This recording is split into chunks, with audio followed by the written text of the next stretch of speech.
Hello, and welcome back to another episode of Ask Someone Else with yours truly, Property by Kazi, and a special guest each and every week.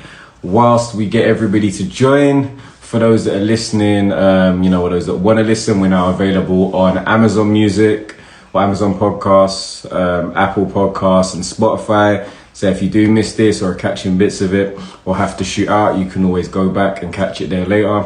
It's also going to be uploaded on the YouTube, Property by Kazi, all one word. So make sure you're following. If you've got any friends that you think could benefit from some property knowledge, make sure you get them in. We're on catch up at the moment because we're on Jamaica time, hence the tan. Do you know what I mean? If you're on Spotify, you can't see that right now, but just trust me, I'm glowing, as I said last week. Let me add our guest today. So our guest today was actually a legend. She was the first person to ever miss an episode, but because I know she has such good energy, regardless, I've just invited her in. Whilst we are waiting for her to join, oh, she's here. It's fantastic. That's fantastic. Not a legend. You're a legend. You're the first person not to attend. So you're officially a legend. It was a misunderstanding. I hear you, but don't worry, we're going to get involved. Oh, Daniel Moses, nice to see you in the building.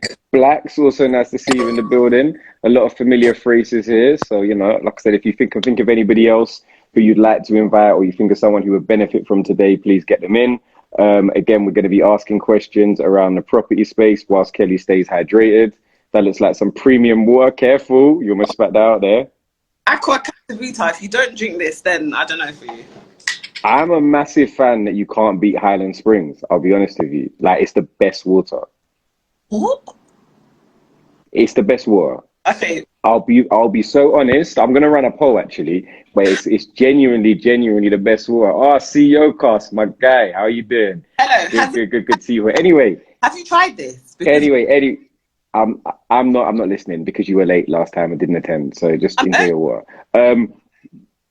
Fantastic. Anyway, I think today I really wanted to get you on because you're somebody I think you can tell from our conversation already that I actually know in real life, as I wouldn't be this rude to somebody that I don't know. I highlighted the topic quite interestingly as pivoting in property because, sorry, I've got to pause for a second. CEO Cast, are you okay? Smart water. Oh, no. That's horrible water. How can you say that? Smart water. No. Do you know what? Just delete my podcast from your channel. I'll be honest with you. Yeah, that's poor. That's poor from you. Listen, Highland Springs. Thank you, Bree. I know you agreed with me. No. Highland Springs all the way. I'm concerned that people don't know about Aqua Captivita. All I'm going to say is it's 8.5 on the pH level, which is where it's supposed to be. You're drinking some 6 point something water. I don't know why. Listen, but again, we diversify. So yeah, if you've got when you start to learn more about Kelly, you can get questions. I'd advise you use the question box just so we can make sure that, we do get them directly over to her. So I was saying one of the reasons why I wanted to get Kelly on was because I actually initially met Kelly as a sourcer. So that's how I met her, as somebody who was doing sourcing for property deals, but more in particular rent-to-rent deals. You can see by her Instagram name, her name is Kelly Upstaged, because there was staging going on, there was other stuff going on within the property space. I now know Kelly, and Kelly's very, very well known and professional in the space for insurance, be that personal protection insurance, health insurance, life insurance, etc. She's going to talk more about the importance of that, particularly as being entrepreneurs.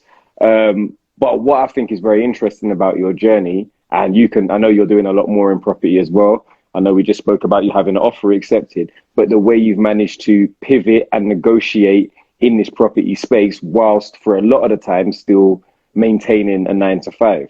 Yeah. So go on, talk to us about your journey. So yes, obviously I know Kaz say being a sourcer at first.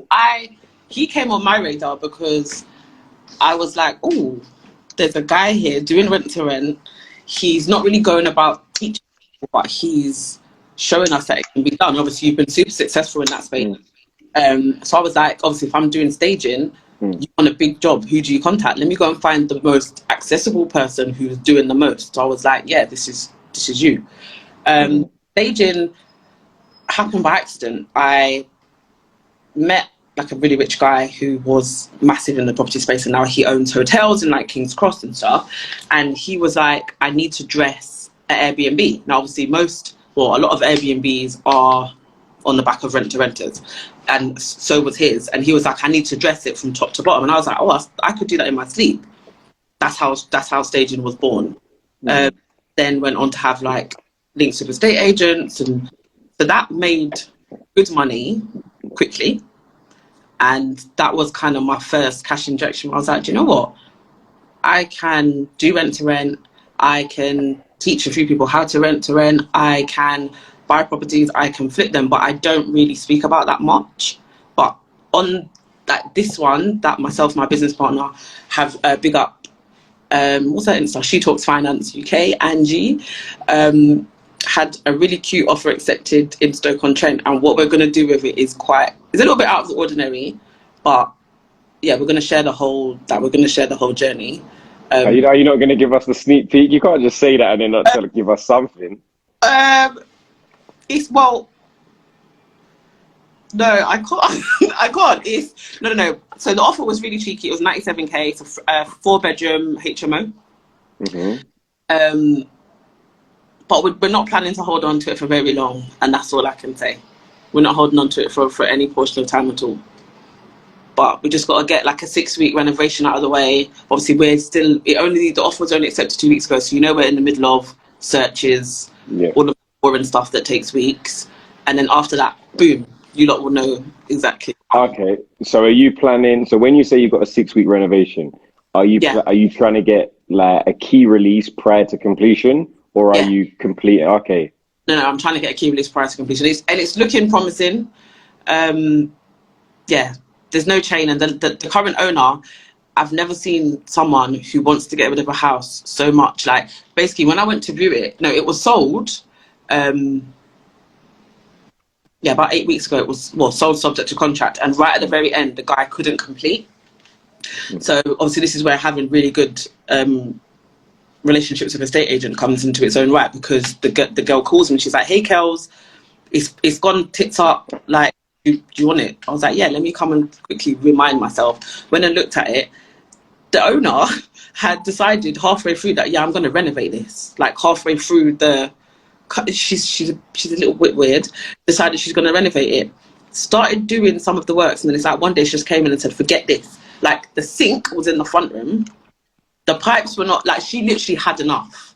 So I think getting key before completion it's not going to be a problem. Yeah. So by the way, for those that don't know, like a key release is effectively when you have a period of access prior to completion. So sometimes you even exchange, and you can exchange with like a nominal amount, not necessarily the full 10% exchange. You can exchange with maybe £500 or £5,000, for example. The vendor would then give you access to the property to do a certain amount of works, which would mean, depending on what you were doing, one of the reasons for that is let's say, for example, the property wasn't habitable in its current state, but you wanted to buy it on a buy-to-let mortgage. A key release would allow you to effectively use more conventional finance like a buy-to-let, rather than using a bridge to save on, your finance costs, which is a good. And I think a lot of the time, it is when people talk about, like, the benefits of courses or joining networking groups or, masterminds and stuff like that. And there are a lot of negatives. A lot of the positives around them are the fact that it gives you insight to not just do everything the most straightforward or basic way from day one. Yeah. You can use creative finance and make your money work harder for you effectively. Definitely. And then as well, having your little power teams, like my mortgage broker, she said none. Like, she is the baddest, one of the baddest. She can get anything done. So, and you've not shared the details. I've never heard of this broker before. Have you not? Do you see how you work? Do you see how you are? We got mortgage broker mummy, Katie, from Lifetime Mortgages. She is like, I'll write it in a second. Like, she's a wizard. Okay. If you're self-employed, especially if you don't have like a conventional job as in a 9 to 5, or you're self-employed, or you anything that's what you would not think that you could sort out, she can sort it out. Okay, yeah, I definitely think people would appreciate if you share those details. So when you get a second, or I'll talk and entertain whilst you're doing that.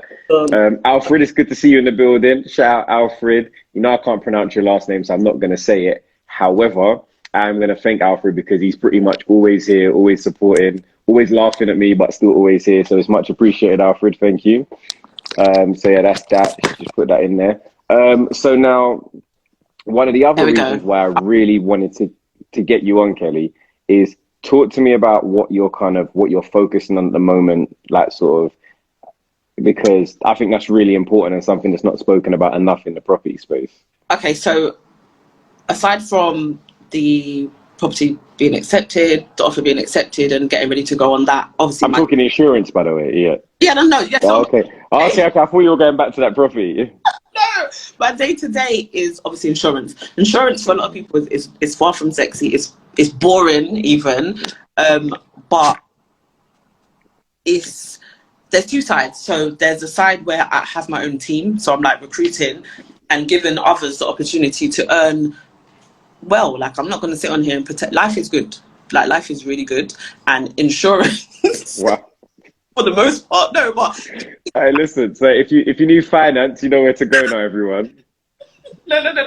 I'm definitely not an investor or angel investor yet. But what it is, I want people to know that there's different roads to making ample money. Do you know what I mean? It's not, people don't think, oh, the insurance sector, but you can step into the insurance space and do extremely well, like with no previous experience. So especially in the like property world, whatever, Cyrus, sorry, he's trying to be like me, Cyrus distracting me. So when you are an entrepreneur, insurance, like personal insurance and business insurance, is something that it's like people just go from here to way over there without it, and it's the safety net. So it can, if you have the right insurances in place, like there's nothing that could financially happen to you or your business that you couldn't handle. Okay, so give me like key type, because I'm sure a lot of people are not fully aware of the type of insurance. So give me like the types of insurance and what they are and what their purpose is. Okay, so let's go like you by yourself without the business. Yes. Yeah. You have probably a lot of mortgages. You need life insurance for each mortgage. So a lot of people think that when the bank talks to them about it, it's like, yeah, okay, whatever, that's annoying. However, what maybe people don't know is that if you passed away, God forbid, before any of your mortgages were repaid, the debt doesn't go away. It goes to your next of kin. So if your next of kin is, I don't know, your partner or your mom or your dad, they get hit with that bill. So life insurance to cover each mortgage for each term you need that. Especially, and then let's say let's say you're married or you own a property with somebody else. If I pass away before that mortgage is repaid, Angie's going to she's going to have to pay the mortgage. So if I pass away, she will get the amount that is left to be paying off the mortgage, and she'll be mortgage free, and that's it. So that's and what's how expensive is that? Like how? It's super cheap. So when you're talking about just life insurance, so no critical. So just remember, life insurance is purely if you pass away.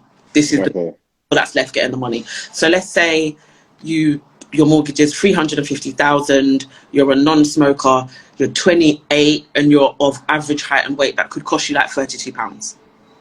Okay, per month. Per month. Yeah. Okay, cool. It's nothing that's astronomical. Obviously, there is levels to insurance. Like, obviously, the more you have, the more you're going to spend. But everyone could get a bit of insurance that they actually needed without damaging their bank.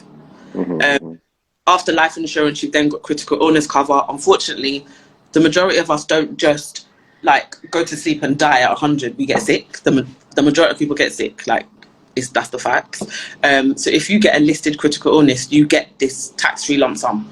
So I'm really transparent. Like, I always talk out my business. So I've got 100k critical. So God forbid tomorrow I have a stroke, heart attack, whatever, one of the listed illnesses, like things that people get all the time. I'm 100k. I want my 100k. Like, I might want to go on holiday. I might need to I might need to change my lifestyle. I might need to get, if something serious has happened, I might need to get a disability car or extra help with my son. Do you know what I mean? It's just money to give you options, especially if you're an entrepreneur and you can't actually work. Where's your lifestyle still? Your life still has to continue. Okay, so that you have like a fixed, so you pay a premium monthly, and then you get a fixed amount. Like, should God forbid, you get one of these critical illnesses. That's right. So I always tell the story. For instance, my hairdresser had stage 2 breast cancer, which is like, she's cool, fine. Had keyhole surgery. They removed the lump. Back to, but she's now 50K up. Now, obviously, it's not, oh, have this, life is great. It's, we're getting sick regardless.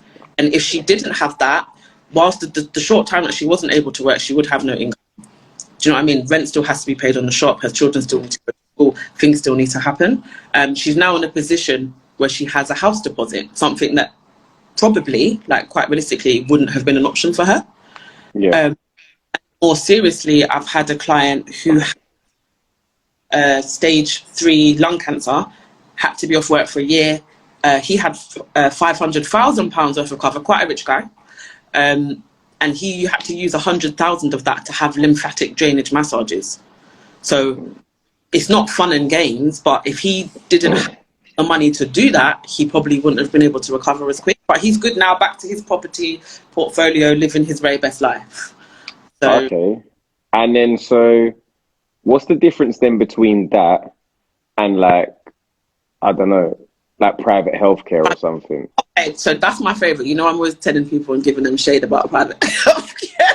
Private healthcare is, instead of waiting weeks and weeks and weeks for the NHS to be like, oh, by the way, you see that lump that you said you had in your head? Oh, yeah, it's cancer. We don't want to wait.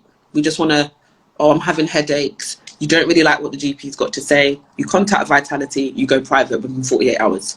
So, like in Croydon, for instance, they've got Aspire hospital. Like, no one probably knows it's there. It's a private hospital.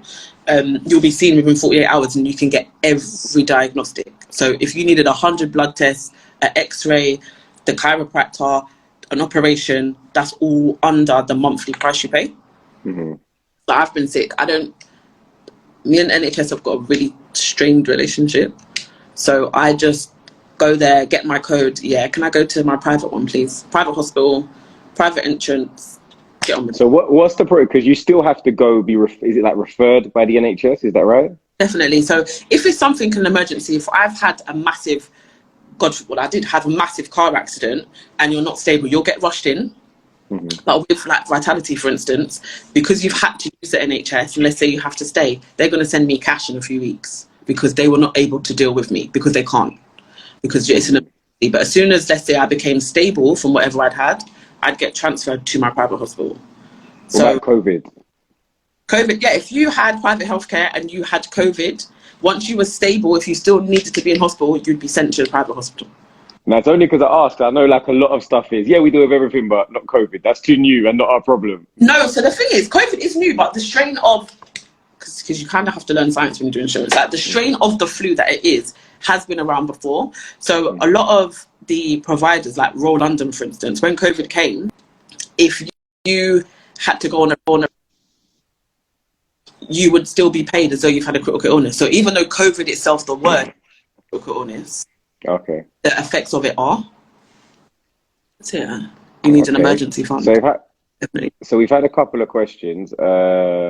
One that I wanted to ask you about was, and I don't know if this is a question, it might not be, maybe. It says, and also I can never read anybody's names, so I'm just going to ask the question. Does it have to be life insurance or can it be life assurance? Okay, so it is a really common thing, but it's the same thing. Assurance is commonly used as a word in America. Okay. Life assurance and life insurance are exactly the same thing. They're a policy that pay out when you die. That's it. Okay. Yeah. Okay. Fair enough. And another person asked, they were asking in regards to your hairdresser and like the 50K, is it paid in a lump sum or is it paid over like in a duration? It's a tax-free lump sum. So from you've had one of the listed illnesses, depending on the provider, 10 or 15 days later, that lump sum of money is hitting your account. And it doesn't matter if you're able to go back to work. It's attached to nothing. You have a listed illness, you get your payment. That's Okay. So we've spoken about life insurance, critical. critical illness cover, and private healthcare. Um, Um, and got they're all effectively something that you would need regardless of limited company or not, as a sole regardless. trader. No matter what how your business is set up or structured, you individually would need life insurance if you're a parent, if you have loved ones or have people that you're financially responsible for. Hmm. Life insurance. Critical illness covers for everyone because sadly anyone can get critically ill. It also covers your children. It also covers like things like ectopic pregnancies. Like people have pregnancy complications all the time. It covers those as well. So like there's so many things that we just walking around having, not knowing that we can actually be covered for. Then income protection. So this is my favorite one. No No, one's no, no, no. You said another one was your favorite one already. You can't have no two no no no favorites. no no no no no. Yeah, yeah, yeah, yeah. It's the one I like to shade about. But income Okay. protection, what this one is like, how can, if you hear about this and you don't take it, I'm concerned for you. So Hmm. income protection is insuring salary or insuring your outgoings. So Yeah. I earn 5k, I take home 5k a month, but my outgoings, I need £2,500 to survive. Hmm. I insure myself for £2,500 a month, and that is what I'll be paid until I can return to work. And that's it. And that's just being signed off. So that's like, oh, I've had people being paid for the last year because they had anxiety over COVID. So Mm. not having COVID, not being sick, they are anxious about COVID, and they were working from home. So they have been being paid the amount that they're insured for the last year because they're anxious. Okay. So I'll tell you what insurance covers I have in place. So Yeah, I have life insurance. yeah. I have but I have life insurance. I don't have life insurance on every mortgage. I think I have I don't have life insurance. I got life insurance ages ago Why don't you have it for each property? because that's just like property insurance. And to be honest, like I'll explain to you why I don't, and then you can maybe explain to me why I'm wrong. But just so I have life insurance, I don't have critical illness cover. I Yeah. do have private healthcare. I don't have what? I'm laughing at this. Black said anxiety. Ignore him. Ignore him. Please ignore blacks. Always ignore blacks. So yeah, so You don't have critical. I don't have critical, and I don't have what was the other one I don't have then? Private What was medical. that? And I've got private medical and I've got life insurance. Yes, I just don't have critical illness and don't have that's the income one. So you don't. Knowing you obviously without saying too much, you probably don't need income protection. Because that's what I was thinking, because obviously my portfolio is effectively That's income protection. that's right. Yes. Yeah. Not everyone needs income protection once you've Hmm. hit once you've hit financial freedom. So when you're no longer exchanging your time for money and your other money is sustaining you, you don't need income. Hmm. If you have a 9 to 5, or if you are self-employed but you haven't yet reached financial freedom, then you definitely need income protection. Like it's a must. So the only reason why do you not think that you need life? So does your life insurance cover all of the outstanding mortgages? No, No, definitely not. It was just like a premium. Like I don't even know if it was linked to a specific mortgage. Like it probably I was. It probably was. I may got it like when you did your first or second. They said, "Oh, you need life insurance," and you was like, "Okay." Yeah, I guess yeah, and I think that it just kind of depends on your attitude towards a lot of different things. Obviously, in an ideal world, you'd like to leave a load of assets unencumbered. However, I think the way in which I'm currently structuring my life as a whole Oh, isn't okay. wait, yeah, isn't to leave like isn't to leave like unencumbered assets at the moment. It's kind of my thing is I'm trying to maximize, you know, the available capital that I have. Also, a lot of the properties, even when they're on buy to let, I know that I'm only going to keep them for a short term as well. Yeah, yeah. So in kind of, okay, worst case scenario, if I pass, then, you know, you just have, they would have, like, people would have to sell the properties and would just take the remaining, you know, the remaining equity in them. But I Yeah. do think it is important to have a degree of cover in place for that security. Is there something you could get, for example, let's say, I don't know, I'm sure there's people in here that are like portfolio landlords, maybe have 5 or 10 properties. Yeah. Do they have to take out individual policies, or is there anything more encompassing that could cover a portfolio as a whole? No, the reason why we say, like, FCA regulated advisor will say take it out for each one because it's cheaper. Let's say out let's say, I don't know, you've got a few properties and your portfolio is worth 2.1 million. So you get a large life policy for 2.1 million. That in itself is expensive. And unless you bought all of them on the same day with the same mortgage in the same term, it's incorrect. So let's say you've got 8 houses, Kaz. None of them, you might have 22 years on one, 11 years on another, 18. So that's why you have, hey, good evening. That's why you have individual policies, because it's cheaper. You can have the house in Sellers is 342k. I've got 11 years on it. The house in Chelsea is 750k. I've got 26 years on it. So it's fixed to the specific term of the mortgage, and it's also fixed to the specific type. If they're buy to lets, it will be a level cover, which means obviously at any point in time, if you passed, the whole money would go off. But if it's a residential, the amount would go down. So those ones are so cheap. Like, to get a decrease in life insurance to cover a mortgage is literally, it's pounds. It's not a lot. Yeah. Okay. So then if people are interested, if interested in this, where can they find you? And just bear in mind that not everybody be watching it live. Some people might be listening as a podcast. So like, spell out, where can they find you if they want to contact you? Okay, so my name is Kelly Upstaged on Insta, LinkedIn and Twitter. My telephone number, my work telephone number, people, is attached to all of those profiles. You can literally call me. My email address is there, so my work email address is on there, and obviously my DMs are always open. I'm really easy to get hold of, unless because a lot of people are like, you haven't called me back.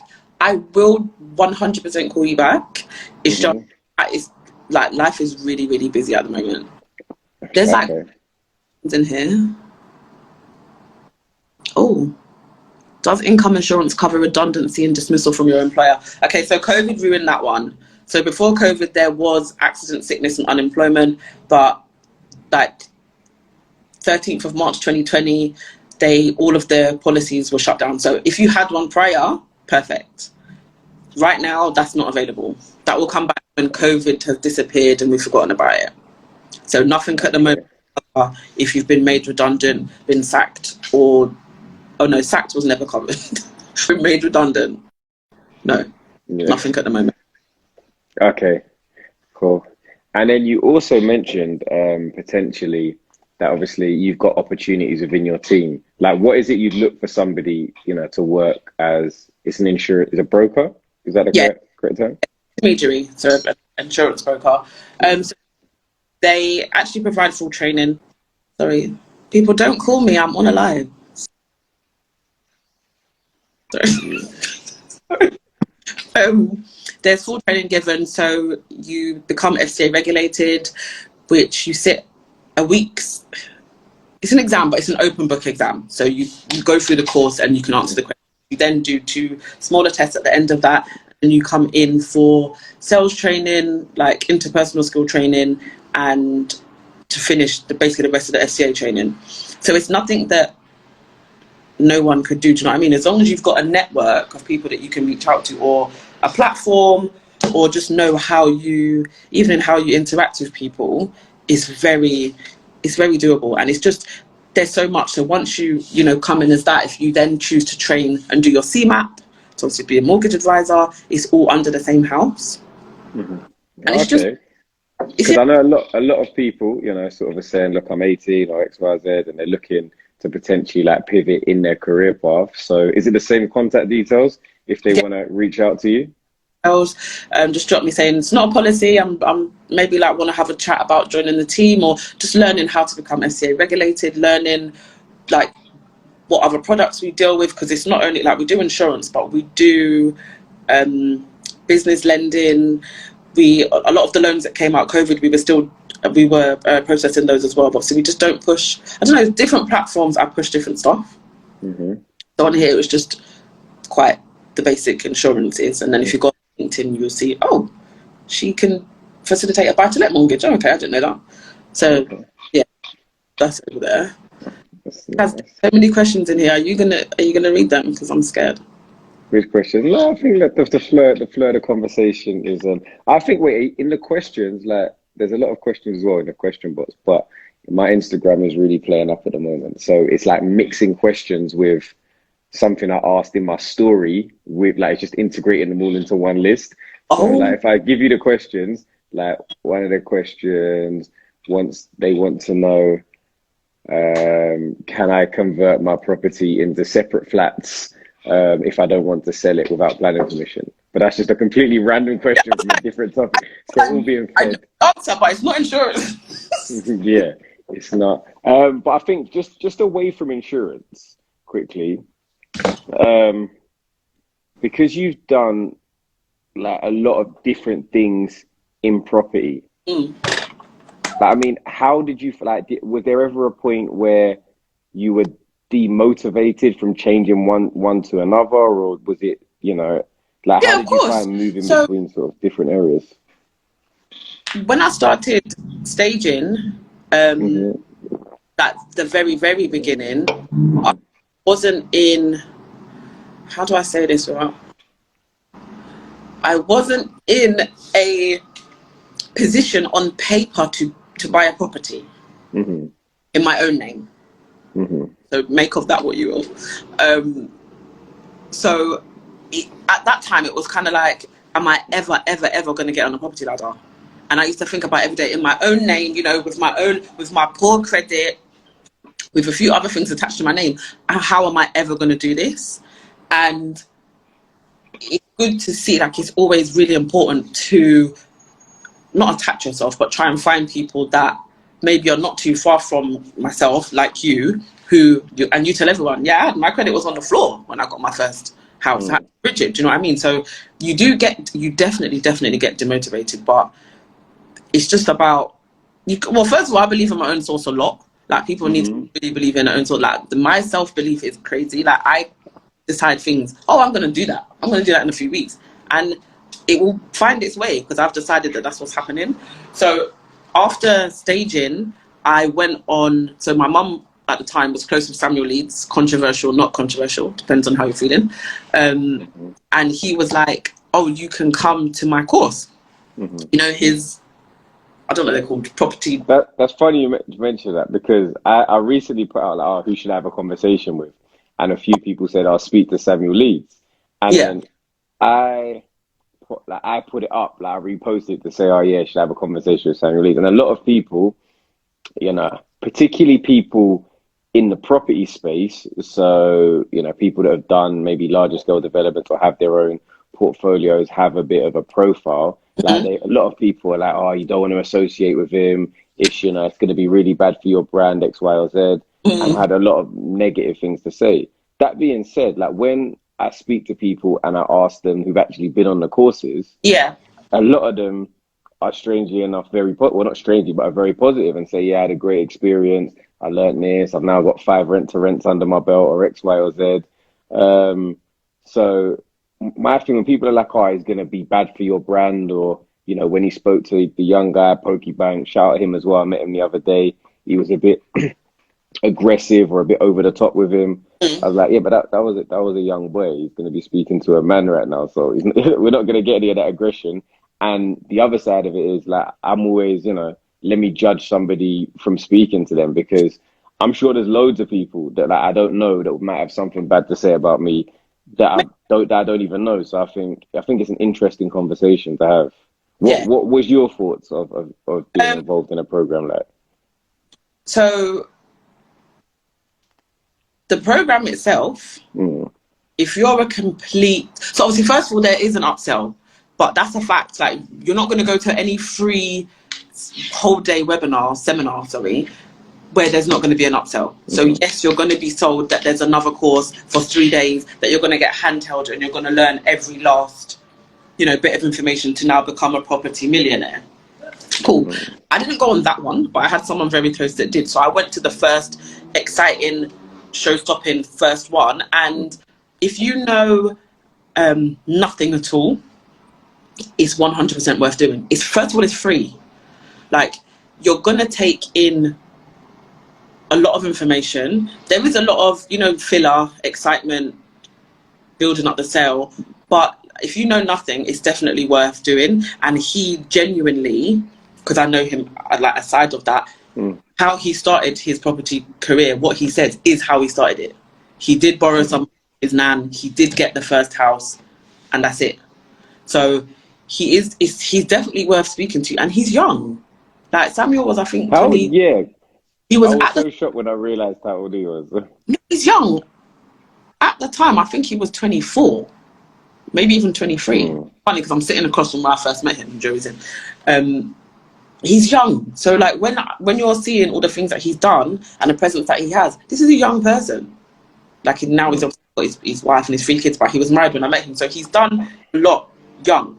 So he's worth. I don't think it's, first of all, your brand can't be hurt. You've built what you've built, and you've built it really credibly. So you speaking to him can't hurt anything. Yeah, no, I just feel like, I like, even when we have conversations, like, I might think insurance is rubbish, and I'll have the conversation. I might think it's the best and tell you why I think it's rubbish, because I think life is about, there's always 2 sides to everything, and having that conversation and then making your own mind up. Don't get me wrong, there's some people that you hear about them online or from friends, you think, I never want to meet that person because they sound horrid. But like, I haven't heard enough one-sided negative things to be like, oh, I wouldn't want to meet him. No, like, if you met him, you would like his vibe. He's very animated, and he knows a lot. You can't deny it. Up and down Wolverhampton, that's his bit. He's got houses on top of houses on top of houses. Like, and I think that's the other side of it. There's a lot of people. There is a lot of like false like gurus on Instagram and on social media, and I think potentially because of his age, it's very easy for the older guys to kind of palm him off and be like, he hasn't done as much as me, and he's got a massive presence, which sometimes can maybe boil down to a degree of maybe a little bit of jealousy. Now, obviously, I know there were negative things, and I'm not going to discount those either, like, because I want to find out about those, because there's no smoke without fire. Yeah. However, there's always a balance, and but it's interesting you mentioned it. It was literally just a conversation. I think I just actually potentially looking to arrange that. That's definitely worth doing. I tell you that's definitely worth doing. Yeah. I went on that. It was actually the guy that I said, the rich guy that kind of took his wing. I met him there. So it was like Samuel used to run something called Kingdom. It was some networking for like Christians, like property based. And I met this guy there, and he was like, oh, you don't know what rent to rent is? And I was like, no, I didn't even though I used to be an estate agent and used to process company lets, I didn't ever think that that's what they were doing. You were just doing it like, oh, they're just taking the property, and I'm getting paid. I'm getting paid, and it's an easy let. They walk around, just, oh yeah, I'll take that, and you're like, oh, okay. So that was on that side of the fence. I was like, yeah, they work. That's amazing. Obviously, I've never from that side then seen the pitfall, because at that time I wasn't doing rent collection, so I didn't know like the grey area with if they're not receiving the money from their tenants, they're not going to pay. Like, that bit wasn't ever shown to me then. So when broke down what rent to rent was, and how I say cheap, but cheap in the grand scheme of if you're trying to buy in London, the money needed to get into one. Yeah. Now for me, that side of rent to rent was like the no-brainer, because I actually start like very much like you. I did rent to rent without realizing it was rent to rent. So like I had a friend, so like family friend who owned a property in the UK but was based in Nigeria.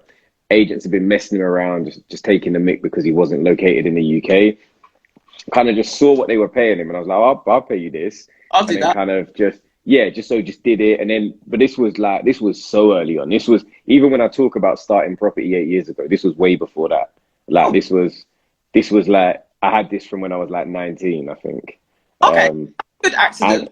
and yeah, but it was like it was a happy accident, but I didn't know about HMO licenses. So then it was like it's like okay, I've taken a property on, I'm making money, and then I really like as I learned stuff, I haven't got a license. I never got like so then I had to then go and actually get everything sorted out and get the license in place, and then that was like a big expense at the time. But then when you actually think about it, like if we say property prices in London, average property price, I think now is about 427,000 or something like that, which means on a buy to let 25% deposit, you're on about 105,000. 105,000 is your, is your entry requirement, ignoring all of the other costs like stamp duty and legal fees and other stuff. But that's your entry requirement just to get that property in your name. And then to potentially make £600 a month profit after you've paid What's the point? your interest, versus potentially getting involved in rent to rent, where your startup capital, rather than being 105,000, could be Okay. 5,000, and you could get that same six, seven, £800 a month. That's what my Um, 5K. It was 5K because I remember when I've calculated, I was like 5 grand. That's it, 5 grand. mm, mm, Like yeah, he was like go and find a house. Like go and find a house, and the first one was Worcester Park. I didn't know nearly enough of what mm, I should have known to do it. Definitely didn't have a license, and rent to rent went really well for a long time, and then it went really badly. Like mm. if you have a house where the tenants are problematic and then they leave it like void periods, and where I didn't have like a business structure in place, it's Mm. now becoming my pocket. So when I Yeah. start to pay out of my own pocket, it becomes Yeah, I think that's the thing with rent to rent now. Like a lot of people ask, like, is rent to rent still viable with the competition, with the current market conditions? And it definitely is. yeah, I'll be honest, it's a lot tougher because there's a lot more competition. hard. It's There's hard work. Yeah, there's a lot more competition. There's a lot more scrutiny on it as well. So because people understand it a lot more now, your contracts, your offering are going to be a lot more scrutinized. But because there's so many people doing it, and there's a lot of people that are not doing it well, Yeah, when you do it well, people notice. Like so, yeah. people notice if you deliver your offers in a very concise way. They notice if you know exactly what you're talking about. If your contract, is exactly fit for purpose. And so I think for those who are still thinking, how can I potentially start to build an income structure? Rent to rent is still great, but you need a plan. You can't go into rent to rent. Unfortunately, the way we did, very haphazardly, like, oh, let me just get a house and hope it works. You do really actually have to have a plan of how you're going to differentiate yourself from all of these other rent to rent or guaranteed rent providers. Um, I was also thinking Now, that with doing something like rent to rent, sorry, go on.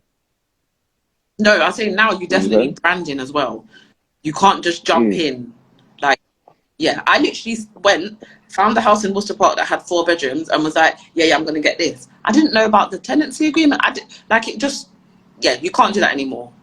You would fall, they yeah, wouldn't. and it's good. To be fair, from a landlord perspective, it's good. So, like, I'm sure you'd agree that you would want your asset protected and you want a proper company looking after it. So it is good that it's more regulated. There's more sort of standardization within the market. Um, I think. Yeah, it's just a case of you really need to make sure you understand the business, because Yeah, one thing about rent to rent is, although it's a business, it's also an investment strategy, yeah, because that £5,000, if you want to take on a second property, you need that £5,000 again, yeah, or you have to wait and save the money up from save your it. income to then go and buy another one, which means you're not going to have income. So you do need to understand why you're getting into rent to rent as well. So particularly if you're looking at rent to rent for an income to supplement potentially employment, maybe you need a little bit more startup capital to be able to, supplement your employment quicker. What's this question? I can't read long questions.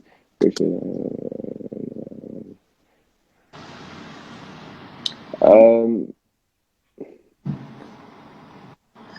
Even that from Amelia. Yeah, so I was reading the question. Obviously, the question was in regards to effectively moving out and having to rent, but saving at the same time. I guess really, there's a few things. It's like when people ask about what's the quickest way to save. Um, One of the quickest ways to save is to invest, and what I mean by that is rather than just trying to cut down your expenses, try and look at how you can use your disposable income to make you money. So Yeah, rent to rent, for example, is something like that. Potentially investing in, like you said, whether it be as a separate, when they say like side hustle, it could be anything. It could be, paying to do a course that would allow you, for example, to join Kelly and work as part of her team. It could be a course to be a nail tech. It could be all different sorts of things. But if you're saying like, how can you save? Probably one of the best ways I would advise to save is actually to invest in yourself in the short term, to increase your saving potential. yeah. That's me. And then people always say like, how did you cut down? I'm not a big fan of budgeting. I understand, but if you can make more, you'll save more quicker. And then if you're talking about like practical things, if you have to, she has to move out. If you have to move out, Amelia, then I would look at shared accommodation. Obviously, Mm, it's not something that we all think, oh, woohoo, that's great. Let me go live with some people, but it's way more cost effective. So like moving to a HMO, for instance, one of Kaz's. yeah. And that's the other thing with HMOs as well. The good thing about rent to rent is because there's so many more HMOs and shared accommodation, because rental prices in London, you're looking at about £1,100 on average for rent, Yeah. £1,000 for council tax, £1,000, I mean, sorry, £100 for council tax, £100 for gas and electric, Yep. water £50 in there. You're looking at sort of £1,400 a month. Yeah. So because of that, and if you're saying your average graduate salary from a nurse, lawyer, police, teacher, etc., are like 25K, they're not realistically affordable. So you're sharing with loads of great professionals potentially, and because those professionals are now living in shared accommodation, the standards have been upped because there's a lot more competition within the shared accommodation space. So you can find really, really nice properties. Mm-hmm. Even back to when I was first doing it, I think the one that was on Homes Under the Hammer 2014, that was like a 6 bedroom, all ensuite property with shared kitchen, communal garden, communal living room. And those standards have been increasing sort of year on year, which is great. I do think now potentially, good time to wrap up. But I'd like to speak to Kelly again to just remind us, for those who may be coming late, where can they find you? So my Instagram, my Twitter, and my whatever on LinkedIn is all at Kelly Upstaged. On all of those profiles, if you hit the contact me, you'll get my work phone number, my work email, or literally just drop me a DM. I'm kind of always around ish. Yeah, Yeah. amazing. And lastly, what one piece of advice would you give to your younger self? Do what you wanted to do quicker. Like that's what I would tell myself. Stop. I was just Mm, if I can just do this, then I'll do this. No, just do what it was you was wanting to do. That's it. yeah, that's Just what that. I was trying to remember. I heard someone say this phrase, and I liked it.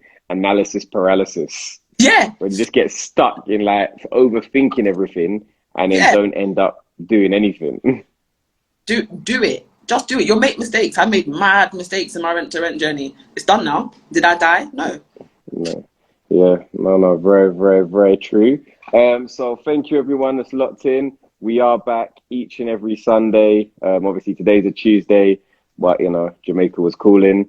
So we are back each and every Sunday, 6 p.m. with a different guest. We've got uh, Muiz Youssef, I believe, next Sunday. He's going to be talking about his journey and what it takes to do flips and BRR deals in London. So if you are interested in that, make sure you lock in, set an alert for that this Sunday at 6 p.m.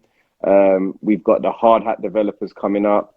Two women great in their field, doing really, quite large scale developments. So Oh, they're going to what? be coming on soon. Go follow them. Hard hat hard hat developers. So they're going to be coming soon. And then, yeah, loads more people. So thank you, everybody, for locking in. So I'll see you soon. Thank you for listening. Bye. Bye.